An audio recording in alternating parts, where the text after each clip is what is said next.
welcome to the OxygenAddict Triathlon podcast. We're brought to you every week by our sponsors, PrecisionHydration.com. You can personalize your hydration strategy today with electrolytes in different strengths that match how you sweat. You can get 15% off your first order with the code OxygenAddict15. And we're also brought to you by Thriver.co. Take health tracking to a new level with your personalized at-home finger prick blood test. You can use the code OxygenAddict10 for 10% off all subscriptions. Right, everybody, welcome to the show. Hope you're well. Hope you're good. Hope you are feeling good. It is, in the UK, it's like week 6 of lockdown, and people seem to be going in two directions. We are either starting to crack a bit mentally and start to feel a bit down and have some down days, or we're starting to feel extremely positive about the future and starting looking for new opportunities. So if you're one of the former, I just know it won't last forever. You will get through this. Those periods of feeling really down affect all of us. They've happened to me quite a bit over the last week, but they're very brief. They do pass. And I've got to be honest, I'm feeling really positive about the future today. I've done a bit of a bike session just before recording this, had a run this morning. So I'm feeling pretty good. And I'm ready to give you a bit of triathlon inspiration today, a bit of motivation, hopefully to get yourself back on the turbo. Have a ride and start to lift that fitness and start feeling good about yourself. Right, today's show, I've got 2 interviews for you. The main interview today is with Marco Altini, PhD. He is the guy behind the HRV4Training App, which, if you haven't used it, HRV or heart rate variability is like the secret key to your body telling you whether you are fresh and refreshed and ready to train hard, or whether you need to relax and refresh and give your body some extra training time. It's got some amazing stories of studies that have been done around the difference it can make to only train hard when your body's ready to train hard versus training hard just when your training schedule says so. He'll talk about this in the interview later on, but believe it or not, when they did a controlled study, one of the groups, they trained according to their training plan and they went hard when the plan said, regardless of how they felt, and they went steady or easy the rest of the time. The other group, the only difference that they had was if their HRV said don't train hard today, they didn't train hard. They just did an easy ride. They didn't replace it later in the week, didn't swap it with something harder. They just skipped that hard workout for that day. And at the end of the study, the people who had been in the HRV group, who had listened to their bodies, were putting out more power on bike time trials and were running faster on running time trials than the other control group who'd done more hard work, more harder intervals. So pretty eye-opening study. It amazed me when I looked into the details of it. And Marco's done an amazing job of putting together not just a great app that's really simple and works from anybody's smartphone. It just uses the camera on the back of your smartphone to take your HRV. You just put your finger across the back of the camera lens. He's done a great job on the app, but also around educating people and turning what used to be a very complicated and hard to understand science into an app that just basically tells you either yes, your body is good and ready to go today, or no, you need more rest and recovery today. So we'll talk more about it later, but it's well worth looking into. We've also got an interview with Iain Hamilton, who's the race director of the Outlaw series. There's just been an announcement made about the Outlaw full distance event. So Ian's come on the show to talk through the ramifications of his announcement regarding the date for the Outlaw full distance race. So we'll have that a little bit later on. So just looking around the world and what's going on in terms of triathlon at the moment. First up, it was version 5 of the Ironman VR races this weekend. And I want to give a shout out to Joe Skipper.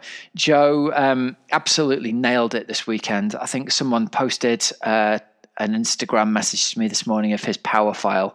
He put out 360 watts for 2 hours to cover the 90 kilometers on Ruvi. I think it was 93% of his threshold for those of you who understand power numbers. So pretty staggering there. No surprise that he's won that with those kind of power numbers being put out. So nice work there, Skipper. Next shout out goes to Joe Duckworth. Now you'll remember I mentioned Joe last week or the week before. Joe is the previous winner of the Lakesman. Great guy. Early 50s, so not your average winner of an iron distance event. He's a super, super fit guy. He's a firefighter by trade, and Joe is raising money for the NHS by doing 10 Ironman events indoors in 10 days. He's replacing the swim with an hour's row, then he's riding 180k on Zwift, and they're doing a treadmill marathon. His daughter sent me a message through on Facebook this morning. So the updates came through. He's on day 4, and she said he's doing okay. His feet are falling apart a bit. Feet are a mess from having run 3 marathons in 3 days, but he's in pretty good spirits. So far, he has managed to get your head around this, everyone. Day 1 was 5 hours 30 for the bike. Day 2, 4:57. Day 3, 4:58. And he's closed the marathons out in 3:27, 3:27, and 3:44. So pretty solid work from Joe there. If you want to support him, go and check out his challenge over on Facebook. He's raising money for the NHS, like I said. Let me just find there we go, justgiving.com/fundraising/Joe-Duckworth1. He's raised $3,500 so far with a target of 10. So I think that's well worth getting behind and giving the boy a bit of encouragement. Nice work, Joe. Keep it up, mate. Who knows? Maybe you're even listening to the show as you're pounding out the miles on the treadmill. Very impressive stuff. Next thing to mention, we had a bit of a press conference from Ironman and Ironman CEO Andrew Messick talking about what's going to go on with Kona qualifying, Ironman races, and the 70.3 World Championships this year. So the long and the short of it is, at the moment, here's a quote from him. Qualifying for Kona is at a complete standstill. We've got 3,000 of 6,000 athletes qualified for Taupo and 1,000 of 2,500 athletes qualified for Kona. The qualifying challenge becomes more acute with every passing day that we don't have a qualifying race. What they're proposing is essentially, there's been no movement yet on what's going to happen with the 70.3 World Champs in Taupo, but I can't imagine the New Zealanders being very keen to have loads of people fly into their island, given the fact they seem to have done an incredible job of nailing themselves down and getting their reinfection rate back down to pretty much down to 0. So there's no news on Taupo yet. However, the news on Kona is they're suggesting running the 2020 Kona in February of 2021. So there'll be a 2020 race in February, and then the 2021 race is going to happen in October of 2021, like it usually would do. That's what they're suggesting at the moment.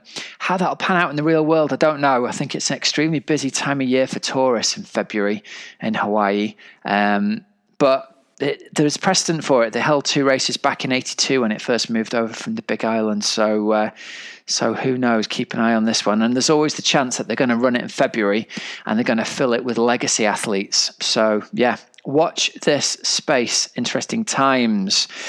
Okay, so what we'll do now is, obviously, Ironman UK already cancelled in the UK at the moment, leaving the one big race that's still on is the Outlaw full distance race scheduled for 26th of July. So I thought we'll get race director Iain Hamilton on and we'll get him to talk through what is going on with that.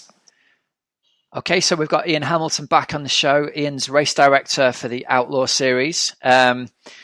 Lots of people having lots of disruption in their working life at the moment, but I can imagine it isn't a huge amount of fun at the moment, Ian, trying to organise events for thousands of people and being at the mercy of, everything else that's going on, really. So first up, how are you doing? How's things been over the last 6-week period for you or so as a race organiser?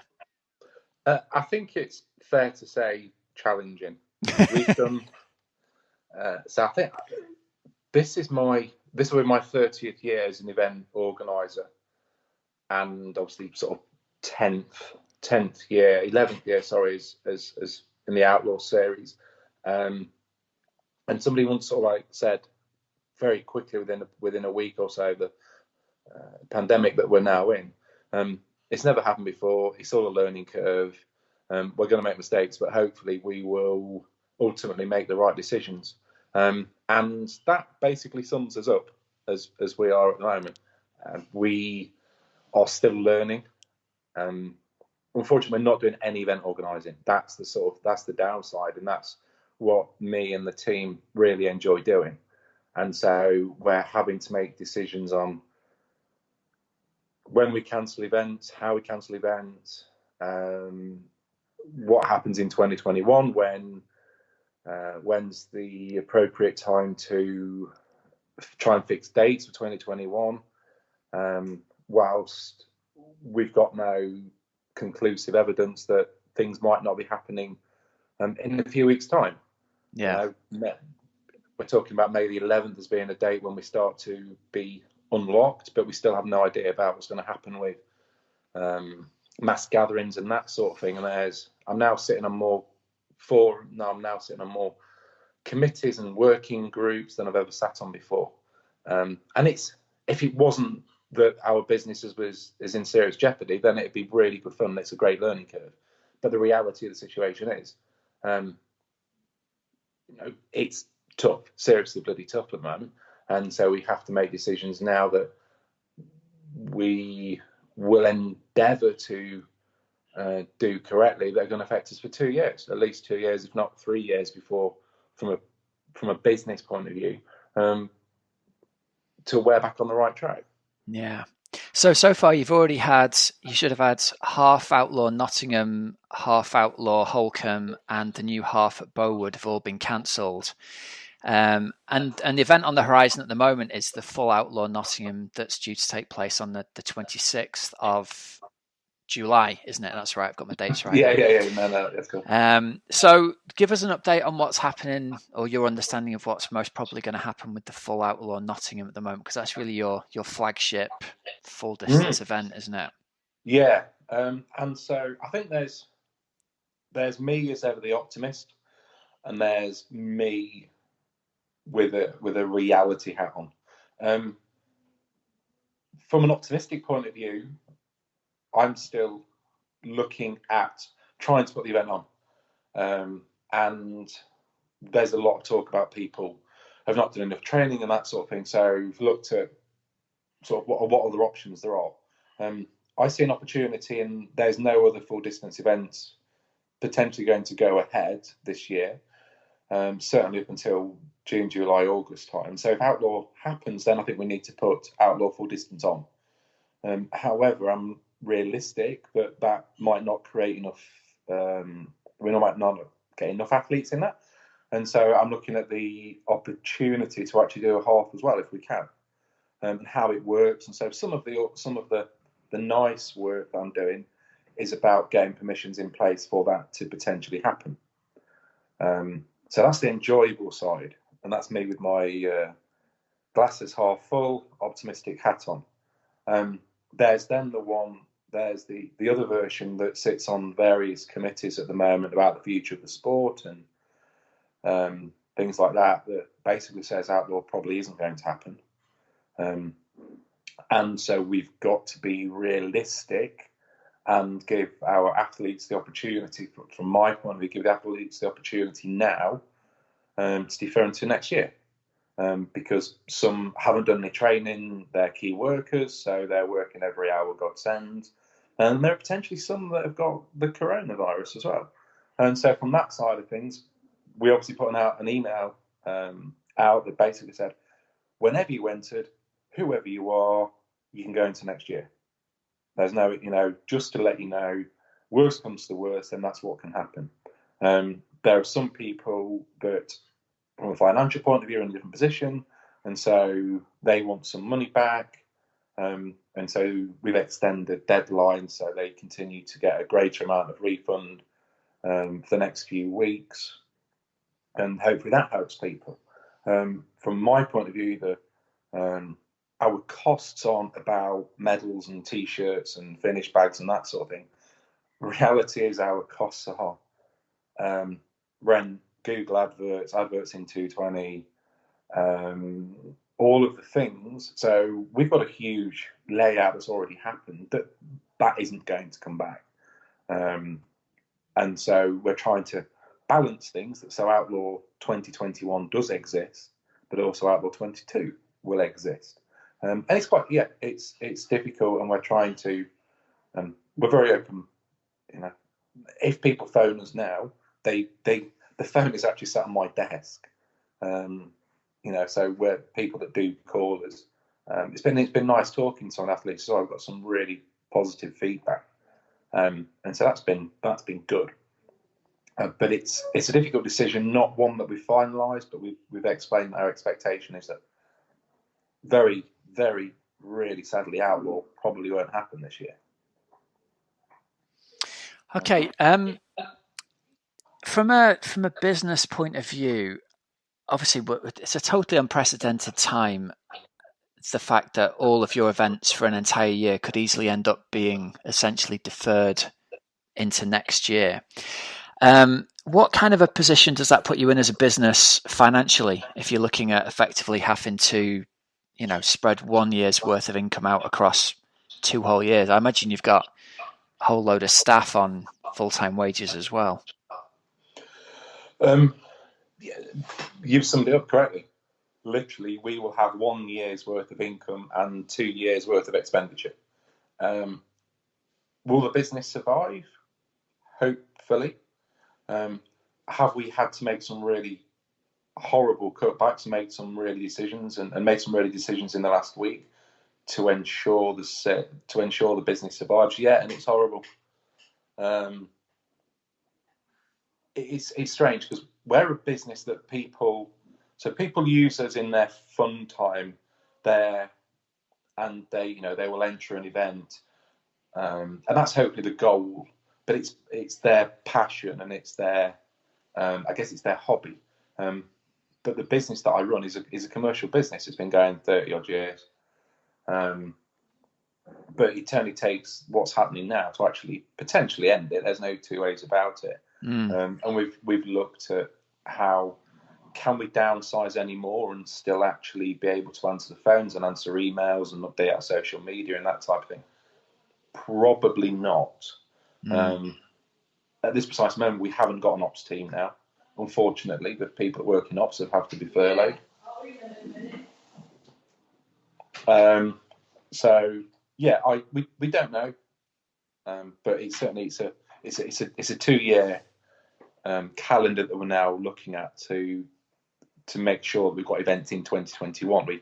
We're not planning on using some income we have to use from this year, to pay for rent, leases, websites, etc.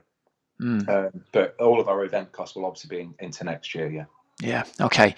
And then in terms of the full Outlaw going ahead, I think as we record now, we're about 12 weeks away from full Outlaw happening.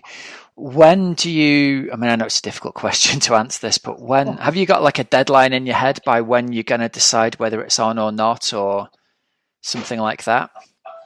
I think from our point of view, it might be decided for us. Okay. We might get an idea of no mass gatherings for the next X amount of time. At the moment, the venue's closed anyway, so we couldn't put an event on if we wanted to because the venue's closed. And equally so, the sport triathlon is banned by British Triathlon.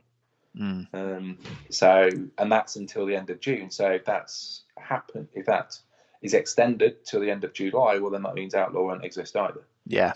No, I'd love, and strangely enough, I'm literally waiting for within reason somebody to say that can't happen, because all of the SAG, safety advisory groups, aren't sitting at the moment.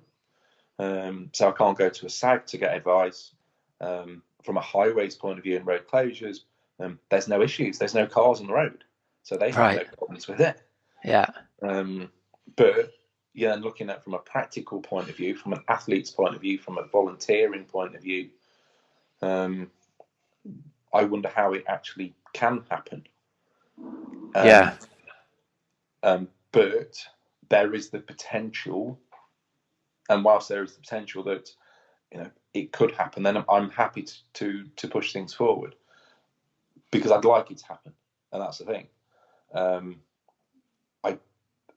It's really difficult. We are literally getting, let's say we get 10 phone calls a day. There'll be 5 that say I want to do something because mentally I need it, physically I'm capable, and then you get the other 50% that say I'm working, I'm a key worker. I'm, working 20 hours a day, etc., etc. So it's a difficult thing from our point of view to make that decision, and it might be taken out of our hands. And if it's taken out of our hands, then then it's the decision that's made for us. Yeah. Okay. And obviously, end of the season, you've got Outlaw X, the half distance on the horizon down at the end of September. Again, I suppose that's just going to be under the same sort of advisement that it's so hard to make a decision looking forwards, isn't it, right now, because we just don't know what the situation is going to be in 2 weeks, let alone 4 months. No, exactly. Then I'm really hopeful about Outlaw X. I'm hopeful, because it's within 20 minutes of where I live. So it's a venue and a road that I know unfeasibly well. It had a really good start to last year. It's capable of taking lots of athletes. It's in the centre of the country. Whilst it's in the centre of the country, it's also sort of in the middle of nowhere, so we won't be affecting any of the locals or anything like that. It's a self-contained venue, so we would be able to. We've talked about, if we're doing social distancing, we've talked about the ability to put racking in for more people, so that there's lots of space on the racking. We've got a whole day at the venue. There's no limitations from a road closure point of view, so we could literally race from 6 a.m. till 9 p.m. If we need to do a staggered start and all that type of thing. So I'm really hopeful about Outlaw X. We've looked at sort of modifications that we need to make, and we can make all those modifications there. So but hopefully it's going to happen. Again, if it doesn't, that'll be predominantly because somebody's telling us it's not possible. But from a social distancing in sports point of view, it's one venue that I'm really hopeful that if we're allowed to race there, we can do that. Not all of the venues are the same, but we've gone through all of the scenarios, and Outlaw X venue works really well.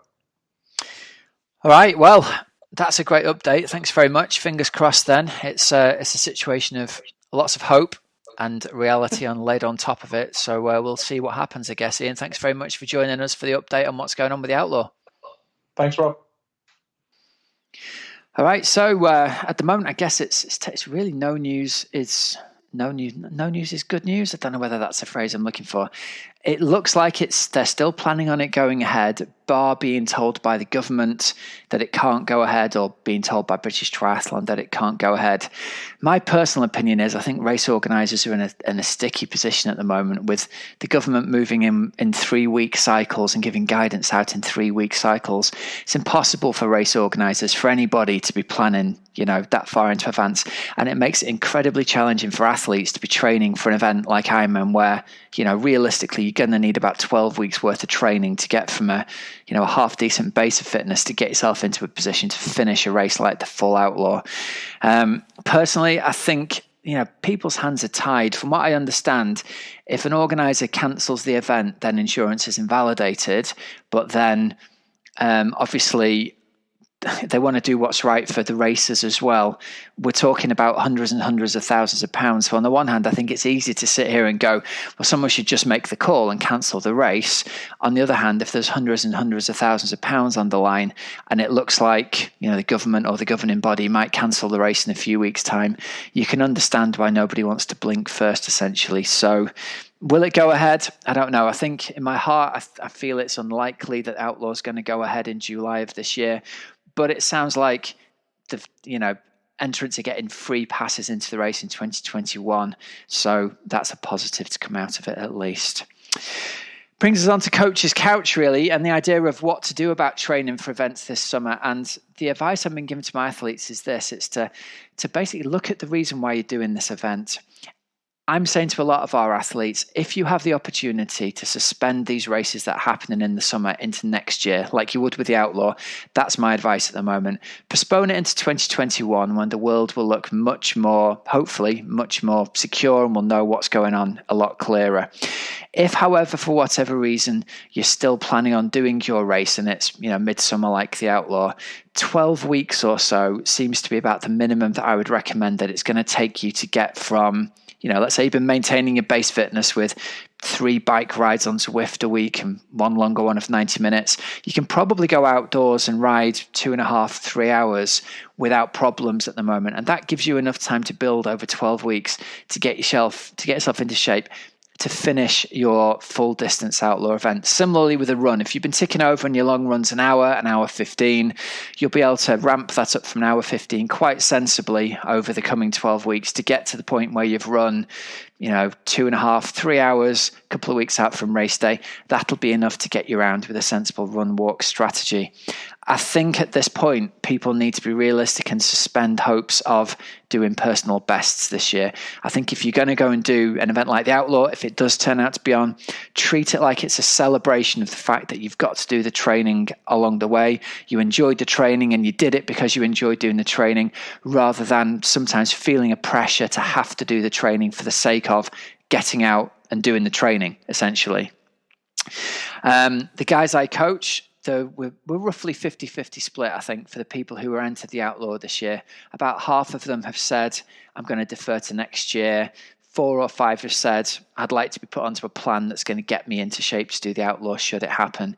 And again, everything's got to be flexible. I think the world might look very different again in 3 weeks' time or in 4 weeks' time when the next set of government guidelines comes out. But it's just so hard to see how a mass participation event like that is going to go ahead with the social distancing needing around, the logistics of racking and transition and putting your bags there and all of that kind of stuff. I think that's the harder thing to manage for race organisers than just the logistics of, is it safe to ride on the roads and run around the paths in Nottingham? So bear that in mind.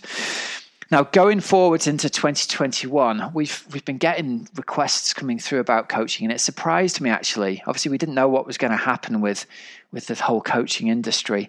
It surprised me how many people's inquiries and consultations I've had over the last 3 or 4 weeks with people saying, taking us up on the offer that we had of getting a month's worth of structured training for £1. People are taking the long-term view, and that shouldn't surprise me, actually. Triathletes are good at planning, they're good at looking into the future, they're good at making the best of a situation and getting done what needs to be done. So people are starting to take a long-term view and saying, right, I'm interested in training now, getting into some structure in a sensible way, guide me what I can do at the moment, and then as the restrictions ease, we'll move on to a more solid training plan type of deal. So that got me thinking, and we're going to do a special offer during the month of May. If people join our coaching team in May and take out an annual membership, we're going to extend the annual membership all the way to the end of September 2021. So essentially, you pay for 12 months in May, and you actually get it extended for an extra 4 or 5, whatever that is, depending on when you join. We'll extend the membership all the way through to the 30th of September 2021. So essentially, no matter what happens with this year's races, if they get postponed into next year, even if I'm on Wales and Weymouth 70.3 get postponed into next year, you'll still have the structured plan and the guidance to take you through all the way through to 2021 as a bit of a no-brainer. Now, obviously, hands up, there is a bit of a commercial aspect from this as well, because I'm trying to get athletes in and I'm trying to keep the business alive at this end. So if you are considering coaching at the moment and you've been put off by the uncertainty, hopefully that's enough of a sweetener for people to think, do you know what, that's a really good deal to get that extra 4 or 5 months added on and get guidance all the way through from now, where we are, all the way through to September of 2021, the end of September 2021. So if you're interested, there'll be a link in the show notes. You can either just click on that link if you're convinced and you want to join up, or there's a link there you can click and you can book a call with me and we can have a chat through things and talk about where you are and how we can best get you to where you want to be in 2021. All right, so let's have a little look at sponsors this week. We need to give a shout out to Precision Hydration. Remember, those guys have got an offer on at the moment. If you use the code UPSKILL to get the Precision Hydration course on hydration as part of the Training Peaks University, you get it for $10 instead of $100. If you're doing lots of indoor training at the moment, you've really got to be keeping on top of your hydration needs, which means balancing your electrolytes. You'll be sweating a lot indoors, even if you've got the fan blowing over you. And if you find you're struggling with cramps, even if it's not happening during the ride, if it's happening at night afterwards, it's a really good lead to the idea that you're not replacing as much sodium and salt into your body as you've lost during that sweaty session. I've given my experience before. These guys have changed my athletic life. I couldn't train indoors without having precision hydration in my bottle. I get hideous cramps, sometimes even on the bike as I'm riding, but definitely in the night. My toes lock up, my feet lock up, my calves lock up, and it's agonizing. So every time I'm on the turbo, I've got the precision hydration 1500 milligrams in my bottle, and that replaces all the electrolytes that I lose. They do different strengths to match how you sweat, and if you're not sure which one you need, they've got a simple online sweat test you can take. Just answer a few questions and it'll tell you all about it. So get over there and check it out at precisionhydration.com. And then just before we go into this week's interview of the week, if you want to have some blood tests done at the moment and you don't want to go to the doctors, you can have it done at home with Thriver.co. You can get 10% off their subscriptions at the moment using the code OxygenAddict10. But basically, they'll send you a pack out through the post. It takes 5 minutes from opening the box to taking the test to sealing the bag to take it back to the post box. So it's that simple. You do a little simple finger prick into your finger. You squeeze out 5 to 8 drops of blood into this tiny little test tube. You put a little plaster on your finger, you seal up the test tube, you write your name on the little label and you stick it into a bag and post it back. And you can personalize what tests you have done. So for athletes, you can have your iron levels tested, testosterone, liver function, vitamin B9, vitamin B12, vitamin D, in fact, all of the vitamins. If you're more generally interested in your health, you can have your thyroid function looked at, diabetes, cholesterol, omega-3 and omega-6. All of these things are something you can take care of now when we're in lockdown, and you can alter your diet to get the level of those things right in your body so you can be sure you're working at the optimum levels. Okay, so Thriver.co and use the code OxygenAddict10 at checkout for 10% off all subscriptions. All right, so I mentioned him at the start of the show. We'll go over to this week's interview of the week with HRV4Training founder Marco Altini. Marco, welcome to the podcast. Thank you for taking the time to join us today. I'm really excited to have you on because HRV is one of the hot topics at the moment. It's something that isn't easily understood by most of us. And I think the concept of it is something that we all buy into and think, wow, that's great. There's a magic number that'll tell me whether I'm recovered or rested or not. But when you actually get into using it, the things are a little bit more complicated than that. So anyway, first up, look, thank you for joining us. How are things with you? You're in Amsterdam at the moment, right? Yeah, correct. Thank you for having me. And I hope I will be able to shed some light on HRV and how to use it effectively. I'm sure you will be able to, because I'm starting from a baseline of pretty much zero. So tell us a bit about your background then. You're the guy who originated and developed the HRV4Training App. And in a way, having used that for close to 6 months myself, I think you've done a really good job of turning the really complicated numbers that, the sort of RMSS squared type tiny chunks of time, or what the hell does that mean, into a number that actually makes sense to a human brain. So start off, tell us about your background and how you came around to developing this app. Yeah, so I have a technical background with degrees in engineering and computer science and a PhD in data science, but all my work was always applied to, let's say, interpreting physiological data collected using wearable sensors. And this started 10, 12 years ago when we had, just some prototypes of sensors that you could put on your body to measure, cardiac activity and things that were, not so user-friendly, but still the data was what triggered my interest. You can process this data to understand something more about the body in terms of fitness, in terms of stress, all these parameters. And then, with technology getting better and phones getting better and the smartphones coming up, Bluetooth technology becoming, easier to interact with, I started working on technology that people could actually use, for example, using an app, so that we would not just do research with these platforms, but we could actually develop something, that you put out there and people use to collect data and learn, how different stressors impact them, how you respond to different training. And that's basically what motivated, HRV4Training. And in particular, at that point, I've developed this technique to measure heart rate variability using the phone cameras. So, something that at that point does not even require a sensor, which makes it, much easier, especially when it's something you have to do first thing in the morning, and you don't want to, wear a strap and go to the restroom and, wet the strap and do all that process. And it always feels way too cold, right? Yeah, totally. Exactly. Nobody wants to put a chest strap on first thing in the morning today. Exactly. So that's how it started a few years back. And then, we continued from there, validated the camera-based measurements as something that is as good as an ECG or a strap, and then started working on, the analytics on top of that. And as my interest went more into sports science, then I've done also another master's in human movement sciences and high-performance coaching, which I'm finishing this year here in Amsterdam. So that's a bit my background, yeah. Okay, cool.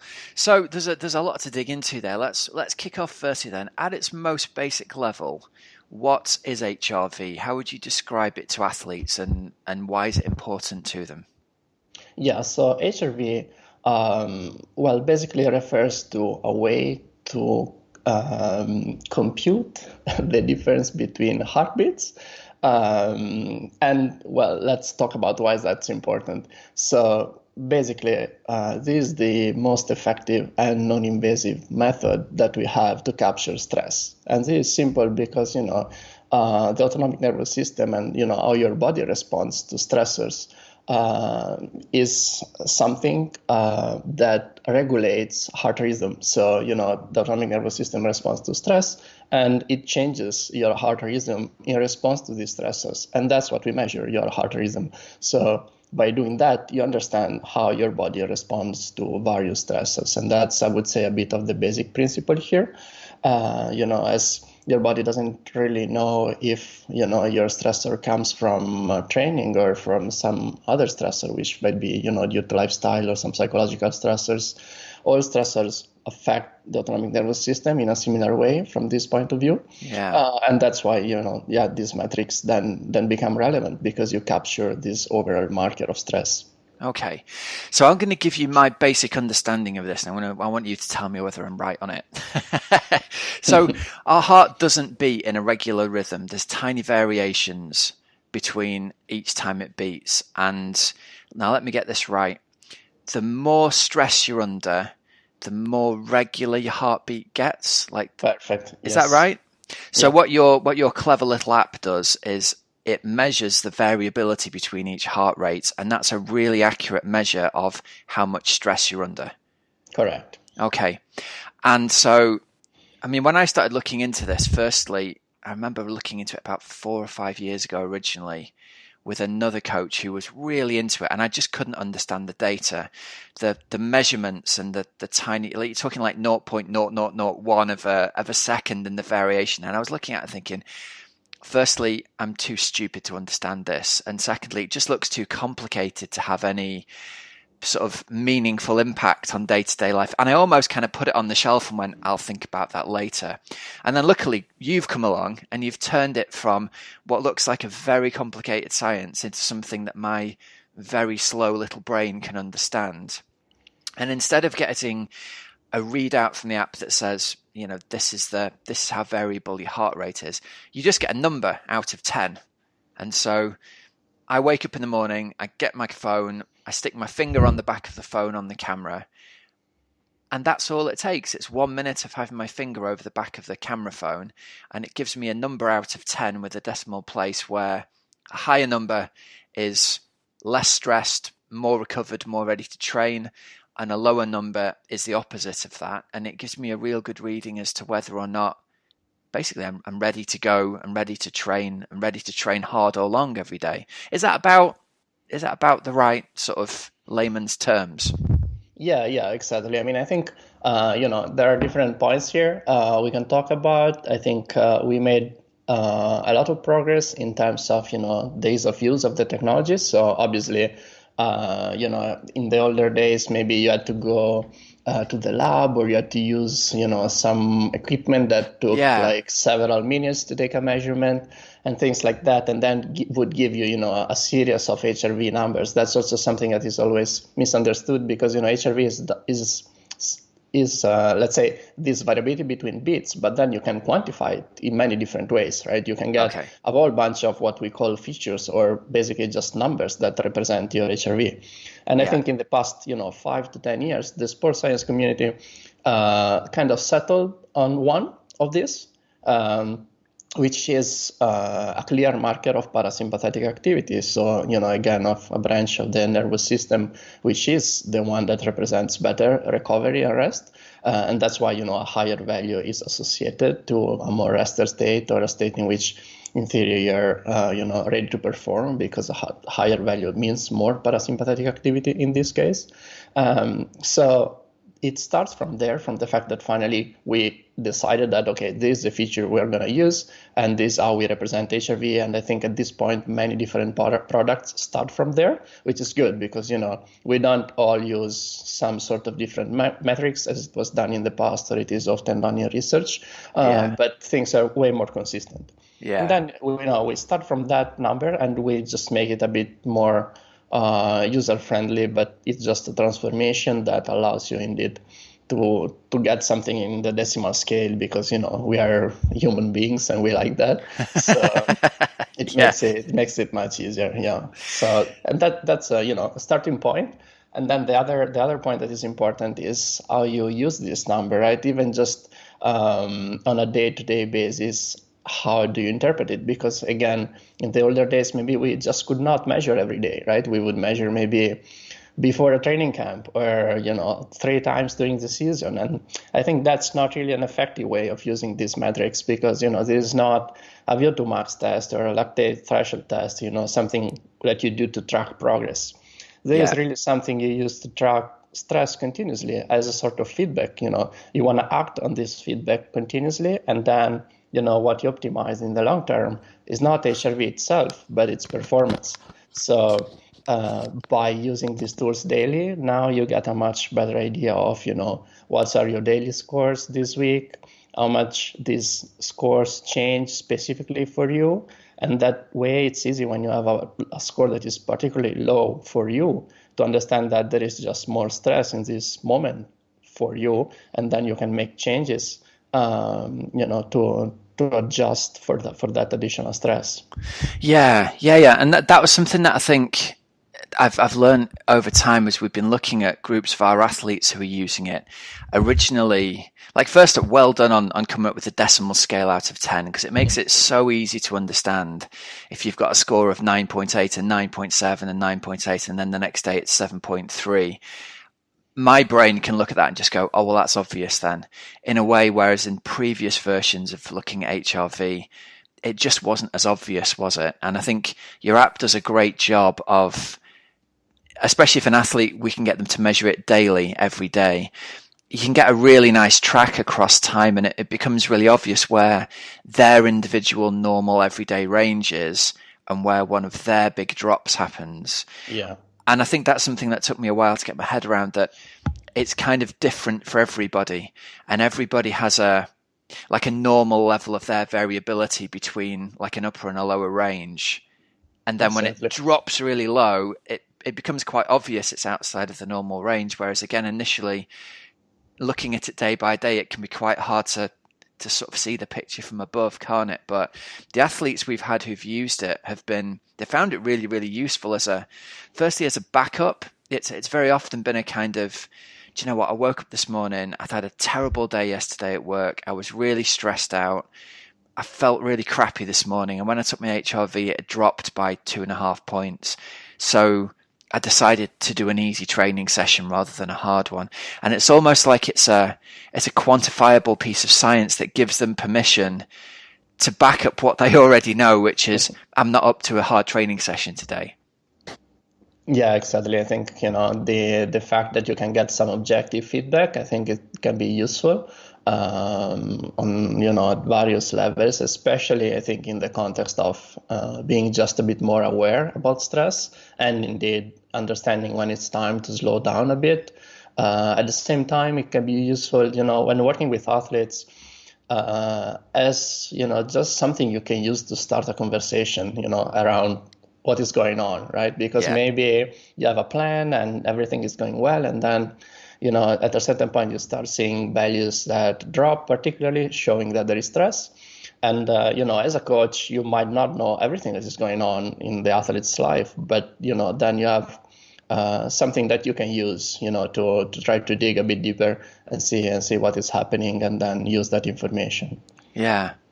Okay, so one really interesting thing that came out of this for me was initially I started looking at it as a kind of, great, HRV is going to tell me the days that my athlete is not up to a hard training session, and we can kind of swap the hard session out for an easier one and perhaps move it to later in the week when they're feeling better and the HRV's recovered, or maybe not replace it.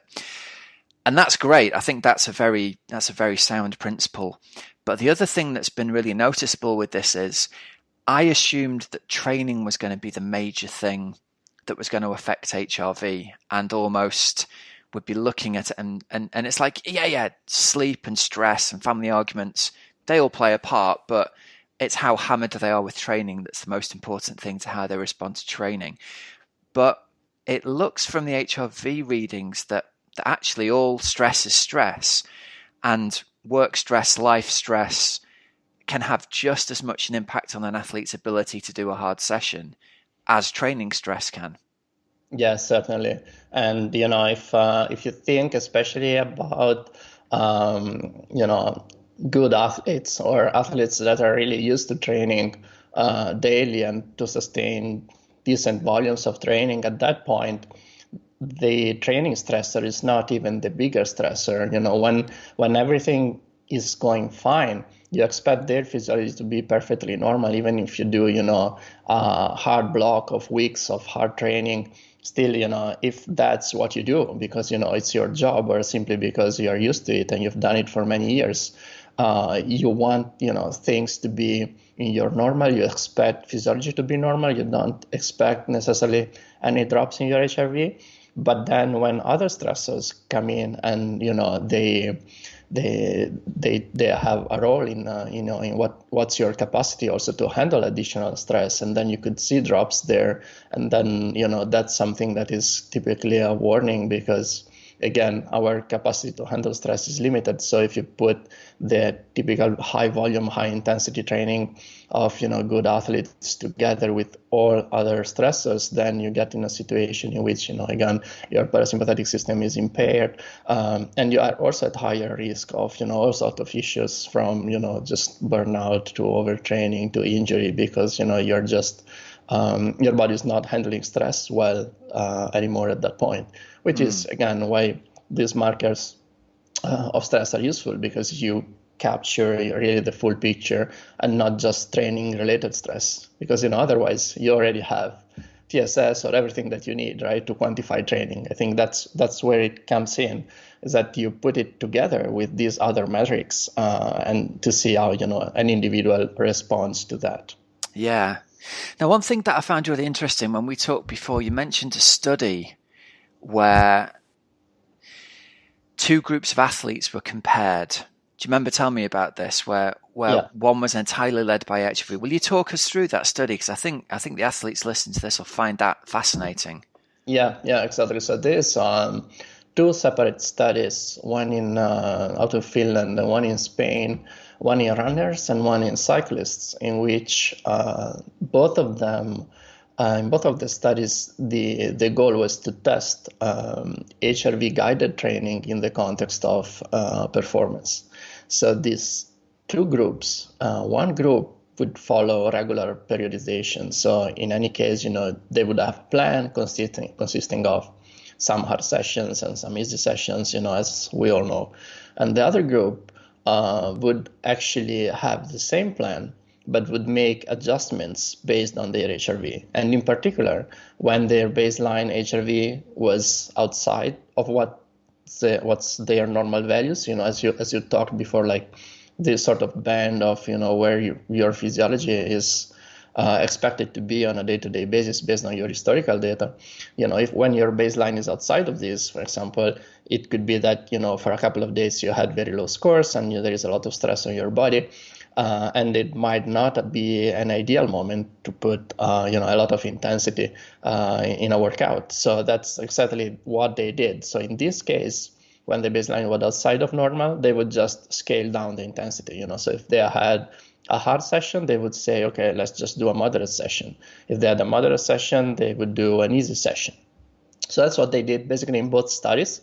And the interesting bit is that, at the end of the study, obviously the group that was HRV guided had a few less, intense sessions because sometimes they had to skip it. They still did it a few times, but, when physiology was not optimal, they skipped it.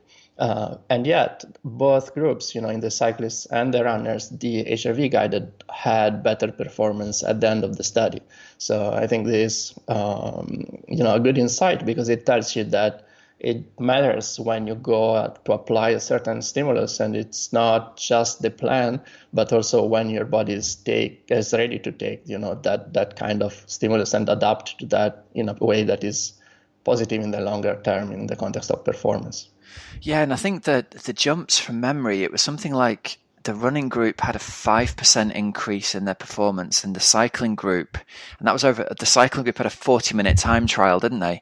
And it was a 7% improvement, even though technically they'd done less hard training along the way in the block. They were 7% better than the group who had trained just according to the plan, regardless of whether their HRV dropped, didn't show any improvements. It's almost like that idea of just get the training done no matter what. Who knew? That isn't the right way. Who knew? Listen to your body. Exactly. And I find that really, really interesting. Now, you mentioned there that they skip the intensity. A lot of our listeners are long distance triathletes, 70.3 and iron distance. What sort of guidance can we see around duration of training? Is it a similar thing? If I'm thinking, for example, a really busy professional who's traveled a lot during the week, has worked a lot, has been up late, has missed sleep. They've got the 5.5 hour ride scheduled at the weekend, and they get up and they're absolutely shattered and the HRV's dropped. What would the guidance be there in terms of duration of the training? Yes, so I think in general, really what we've seen in most of the studies is about intensity. So, you just don't want to give that hard stimulus. But I've not seen, research looking into volume particularly in this. My guess would be that, normally what I do even personally, or what I tell people to do in this case, is really just to keep the intensity low, maybe even lower than what's, your typical aerobic long session that you would do. Because, your body is already stressed and probably tired. But that kind of session, I would still do it and just, scale down a bit the intensity if you have your heart rate or power zones, whatever you think it's useful for you to do in, a zone 2, maybe you do it a bit less, just because you don't want to, still at the same time, that your body is telling you that there is a lot of stress, so you don't want to overdo it. But I think that would be a good way to do it. And at the same time, there is always the daily score and, the baseline, these two aspects that we touched on briefly. And, when you look at the baseline, it simply means that you look at your average of the week instead of just the score today. And looking at the baseline normally is, a bit more informative because you capture, of course, a trend in stress, which is a bit, longer term and a bit more the big picture of what is happening in your body. So it could be that you just have a low day today because of, a number of reasons, and this is not going to impact your training. But if your baseline is going down, and, that means that there is several days in which stress has been significant. And then for sure, I would say it makes a lot of sense to try to scale down intensity and take it easy a couple of days to avoid, just longer recoveries. Yeah, nice. So let's talk about your app a little bit then, because the way it looks on the screen, we'll take our HRV first thing in the morning. And like I said, it's dead simple. You just put your finger over the back of the camera, you lie still for a minute and job's done. And then on the screen, it gives you today's score, it gives you yesterday's score, and it gives you the baseline score, which is your rolling average over the last 7 days. And so the three of those numbers together form a really good picture for what's happening right now and what's happening as a trend over the last 7 days. And it sounds like that's what's important, the long-term trend, as much as the day-to-day drop. Yeah, exactly. So the first thing is really the most important probably when you start is just to do it right in terms of the morning routine, because again, anything affects your physiology. So you don't want to, take your measurement after you had coffee or even after, you read your email or your social media, something upset you and, Yeah. probably you can feel it that, you get all red and your, blood flow and everything. And it's like, that's not a good moment to measure, right? But take it easy. Your morning routine. You wake up. Ideally, you're still lying in bed, relaxed. Take the phone, take the measurement. It lasts 1 minute. It's pretty easy. Just breathe naturally, and that's how you start collecting data, which is a protocol that is based on what was done in research in the lab. When you had people coming in. And then rest like half an hour because they were coming from home and driving or biking, and it was all sort of confounding factors. But it's actually much more reliable now that you can do it at home because you avoid all of that. Yeah. Just make sure to do it at the right time every day consistently, and then you start accumulating your scores and see how things are trending. It's going to take a few days before you get anything useful out of it. Again, because there is nothing to do with absolute values here. Comparing your score with your friends, like it's something that gives you no insights because everybody is different, and you just want to look at how stress is changing over time for yourself in relation to all the stressors that are present in your life. So training, lifestyle, anything that is affecting you, you will capture it that way. And again, as you said, you see the daily score, you see yesterday's scores and the baseline. So 7 days moving average of how things are trending for you. And once you have even more data, then we start building what we call these normal values, which is basically 2 months of your prior data, which is used to understand what's a normal day-to-day score for you. And when your daily score is outside of this normal, the app will tell you. And for example, we'll highlight that there is more stress today, and it might be a good idea to, again, lower intensity or do something that gives priority to recovery. Okay. The other thing that's interesting is you collect a lot of subjective data as well, straight after taking the measurements. Talk to us a little bit about the other things that you ask questions about and why that's important in the same context of how ready to train we are. Yeah, exactly. So, as you said, we are always looking for this, number that tells us everything about what we need to do, right? About training and everything else. And there is no such a thing, right? HRV is a useful marker of stress, but you have to combine it with other things. And the two, I would say, most important things for an athlete would be, subjectively how you feel and your training load. So that's what is captured in the app right after the measurement. There is a short questionnaire where you enter information about, your sleep quality, your motivation to train, your muscle soreness, things that are relevant but not directly captured by the measurement. At the same time, there is, you can pull information about training from Strava or Training Peaks so that you get also that information, and then you will be able to have, basically what we call context around your measurements. So you don't have just your data points, which are, hardly interpretable, especially after a few weeks or months. You don't remember exactly what was happening those days. But then, with all the context around it, and your subjective data and information about when you traveled or when you were sick, when you raced, all of that will help you making sense also retrospectively of the data you collected and potentially make changes for the next time. Yeah, okay, that's really interesting. So the idea of, asking people, were you stressed yesterday? Have you traveled a lot? Are you sore this morning? What strikes me about this app is, although it started grounded in science, it's very much more in the art of capturing what else is going on in an athlete's life. And I really like it because often an athlete will come to me and say, this marker of, you said before, TSS is up or my FTP's improved. A scientific number will kind of validate in an athlete's mind that training is working. But the coaching part of the relationship is often finding out what's going on in the job, in the family, what's creating stress, have they slept well, and trying to give context to an athlete and almost, I don't want to even say give permission to the athlete to have an easy day. Sometimes it's as hard as saying to the athlete, I want you to have an easier day today for these reasons. And often the type A personality will reply with, yeah, but I don't want to do that. I want to go hard. I'm willing to do the training. I want to break 10 hours at Ironman Austria. I should be going hard today. And the thing I love about your system is I kind of feel I've now got a scientific sidekick saying to me, no, like the science says you'll actually be faster in 10 weeks time if you go a bit easier today than if you push on really hard today when the numbers don't say that you should be doing.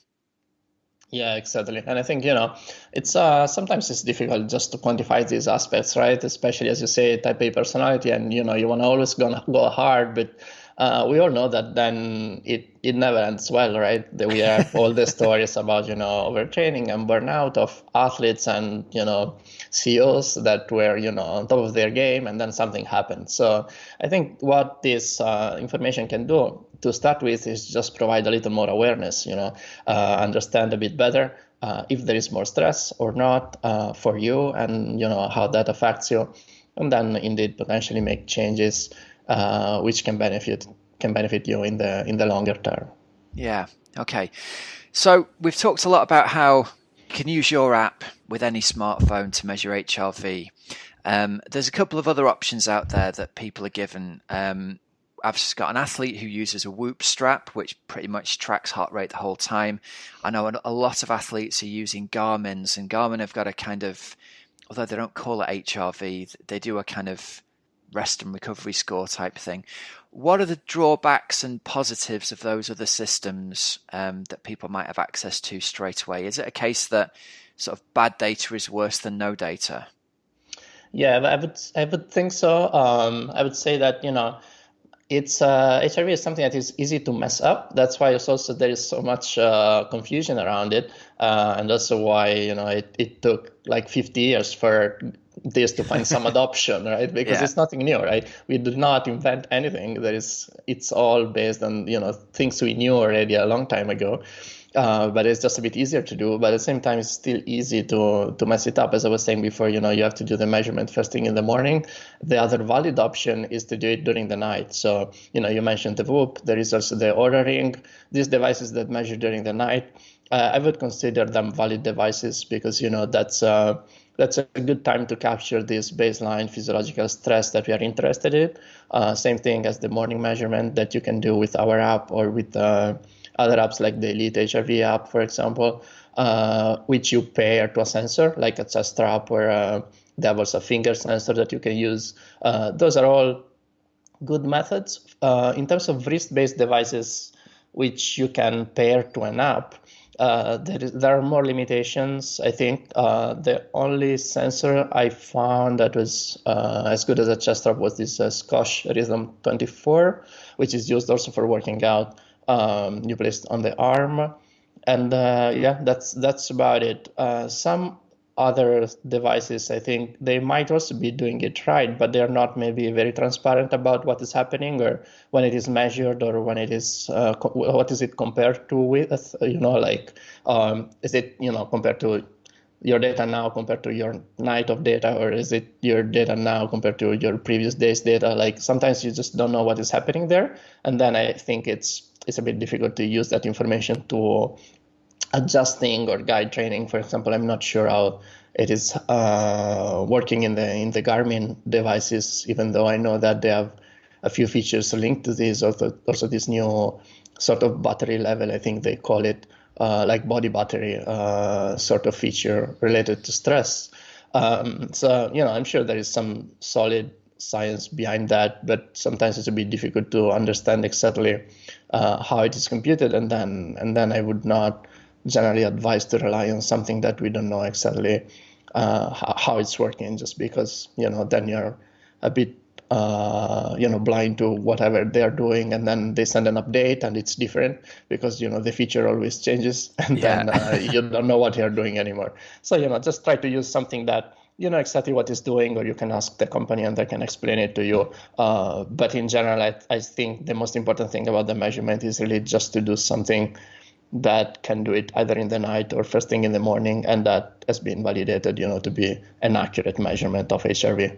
Yeah. Okay. That makes a lot of sense. All right. So your app, the Elite HRV one, which needs like a finger sensor, the Whoop, the Aura Ring, because of the consistency in when it's collected, you can be sure that there's a consistency in collecting your baseline. But if you're not sure about that, then it kind of makes the data a bit less reliable. Yeah, exactly. And I think all of these devices also, they report this RMSSD value, which we use to compute our score, and, the other companies use to compute their score or just to show it as it is. So it's also nice because, it all starts from the same marker of stress. So you can do things consistently, even if you at a certain point decide, to change product for a reason or the other. Yeah. Okay. So moving away from training a little bit, then I came into this looking for almost for a magic bullet that would allow me to say, all right, this is how I'm going to adjust. I've written a training plan, I've sketched it out over the next 20 weeks, but we obviously have to adjust it on a day-by-day basis. And I was looking for that magic bullet that would say to me, okay, don't go hard on this day because it would be better off doing it on another day. And it sounds like HRV is really useful for that. But it also sounds like HRV measures stress in such a wide-ranging form across the entire spectrum of stress that your body might experience. Is it useful outside of training? If we were to take it outside the realm of athletics entirely, and we started talking about stressed out CEOs of companies who, end up going down with a heart attack at 55 because they don't have enough sleep, they have a poor diet. Is the HRV a really good measurement of sort of a holistic health almost in people like that? Yeah, I would think so. Also, you can see, especially if you look at, longer term trends and, how things change over time for a person in relation to stress. Even in many cases with recreational or even decent athletes, you can see that, as you mentioned before, sometimes the largest factors are even not training related.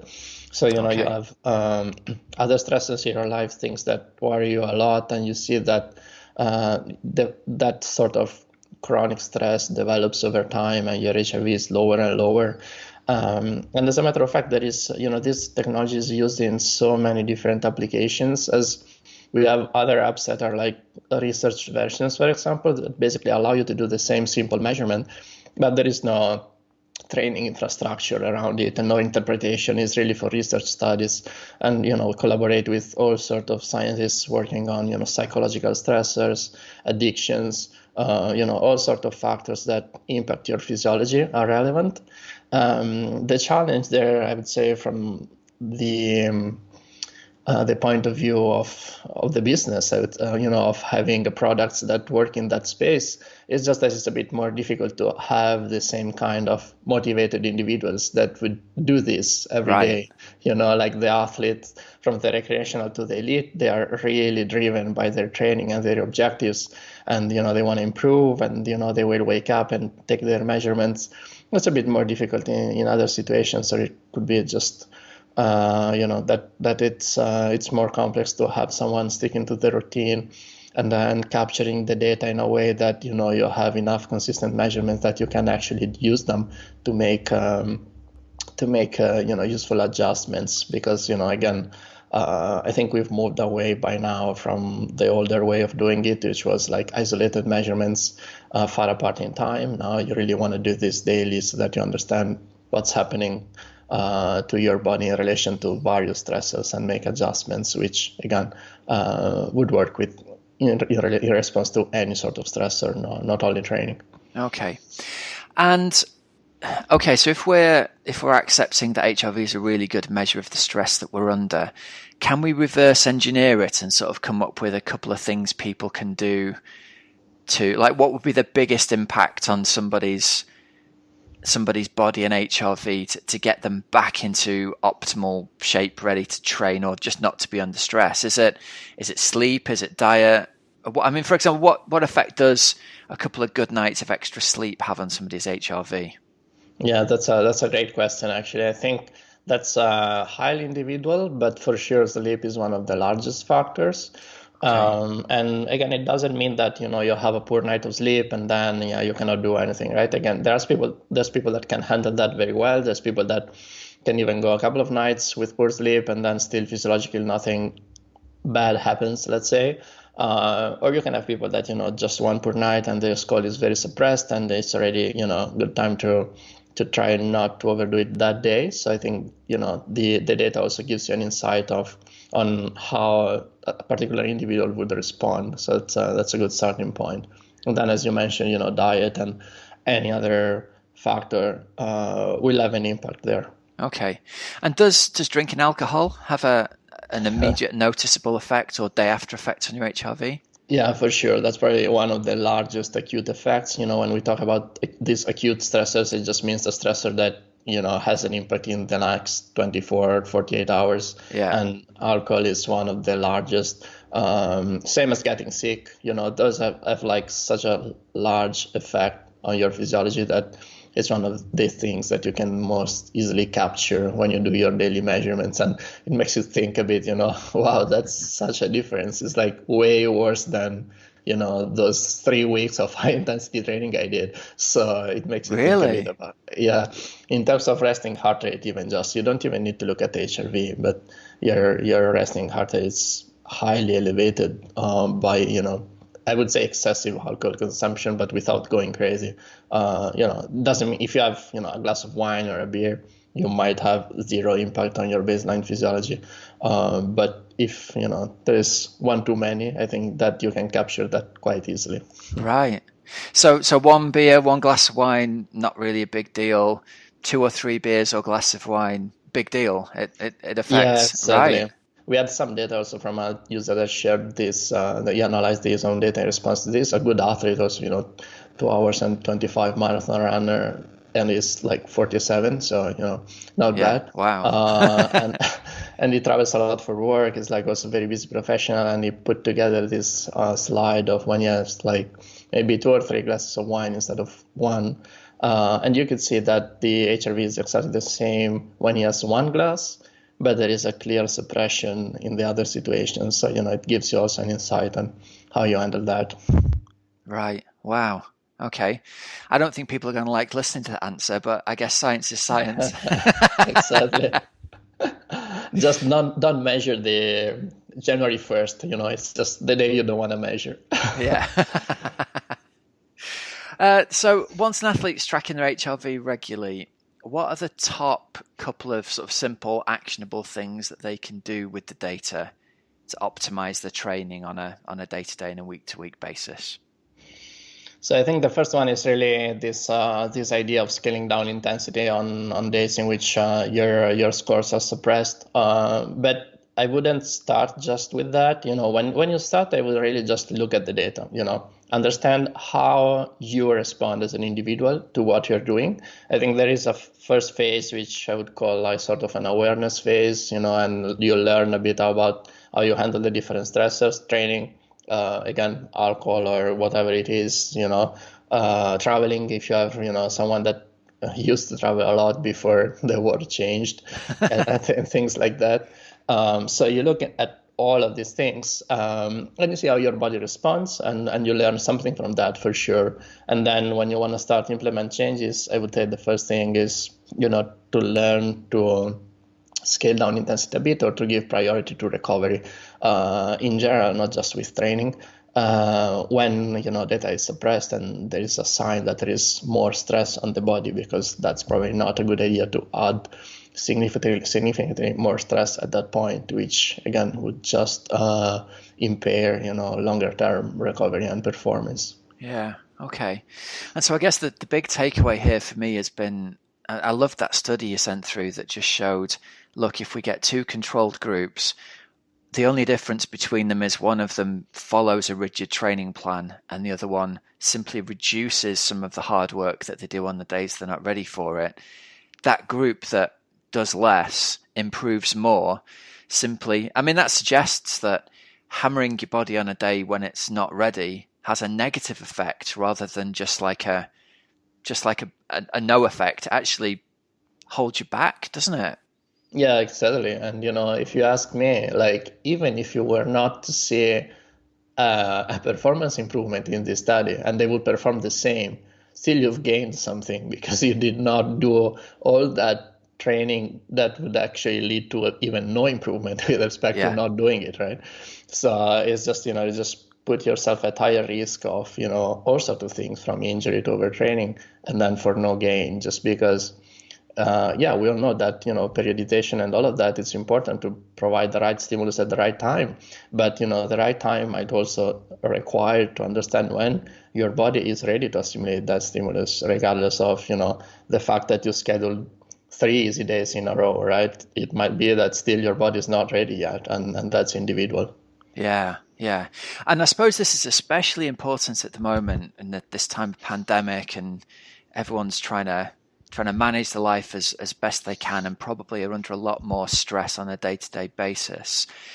It can be very, it's a common story that I hear, that people kind of want to get the stress of their day out by going and training really hard. And there's this balancing act between, I feel better after I've done a hard session. Please, coach, don't make me just do an easy or a moderate session. I feel better after it.